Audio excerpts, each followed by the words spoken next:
let's get started and know how to score a 10 in CELPIP. So here you can pause the video and check my CELPIP score. To score 10 on 12, you need to score at least 33 out of 38. So before taking the exam, make sure that you have practiced a lot. And by practice, I mean you have given the mock tests for all the 4 sections. For listening part, what I did was, whatever the conversation was between 2 people or between 3 people, I always noted it down in this manner.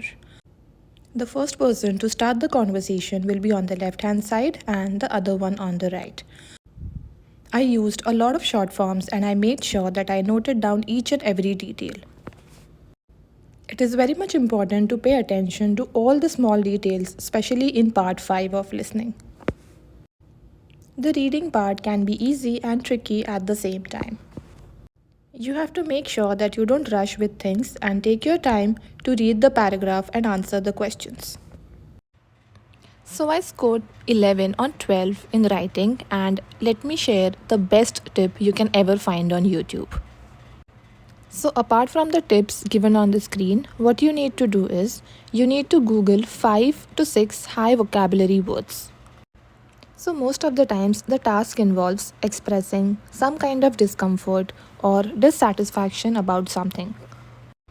So for example, if I Google dissatisfied and if I look for synonyms, I can find various advanced level words. So likewise, you can memorize 5 to 6 such advanced level words. Make sure to use these words in your letter writing, which will definitely give you better marks.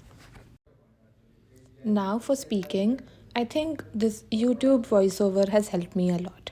You should talk clearly, slowly, and make sure that you complete the sentence.